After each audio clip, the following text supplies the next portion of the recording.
ప్రధాని నరేంద్ర మోడీ 12 ఏళ్ల పాలనలో మౌలిక సదుపాయాల రంగం కొత్త రూపు సంతరించుకుంది. పీఎం గతిశక్తి నేషనల్ మాస్టర్ ప్లాన్తో ఇన్ఫ్రాస్ట్రక్చర్ నిర్మాణం అత్యంత వేగవంతంగా సాగుతోంది. గత ప్రభుత్వాలు మౌలిక సదుపాయాల రంగాన్ని నిర్వీర్యం చేసిన నరేంద్ర మోడీ సర్కార్ మాత్రం అత్యంత ప్రాధాన్యతతో పనులను చేపట్టింది. పీఎం గతిశక్తి ద్వారా దేశ మౌలిక సదుపాయాల స్వరూపమే మారిపోయింది. 2014లో 91,000 కిలోమీటర్ల జాతీయ రహదారుల నెట్వర్క్ భారత్మాల పథకం ద్వారా ఇప్పుడు 146,000 కిలోమీటర్లకు పైగా విస్తరించింది. అప్పట్లో రోజుకు 11 కిలోమీటర్లుగా ఉన్న రోడ్ల నిర్మాణ వేగం ఇప్పుడు ఏకంగా 34 కిలోమీటర్లకు చేరింది.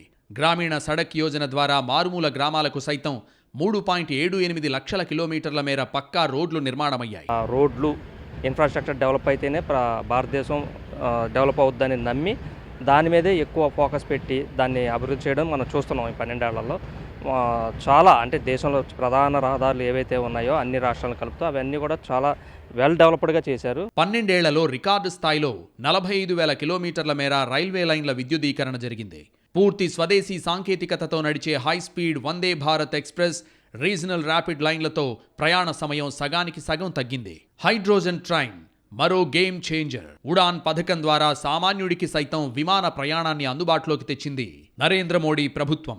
దేశంలోని ఎయిర్పోర్టుల సంఖ్యను 74 నుంచి దాదాపు 165కు పెంచారు. అటు సాగర్మాల ప్రాజెక్టుతో ఓడరేవుల సామర్థ్యాన్ని రెట్టింపు చేసింది. సరకు రవాణా సమయాన్ని 93 గంటల నుంచి 49 గంటలకు తగ్గించి లాజిస్టిక్స్ రంగాన్ని పరుగులు తీయించింది. ఇలా రోడ్ల నుంచి రైళ్ల వరకు, ఆకాశం నుంచి డిజిటల్ స్క్రీన్ల వరకు ఆధునిక వసతులతో స్వావలంబన దిశగా దూసుకుపోతున్న నవభారత నిర్మాణంలో సువర్ణ అధ్యాయంగా నిలుస్తోంది ప్రధాని నరేంద్ర మోడీ పాలనా శకం.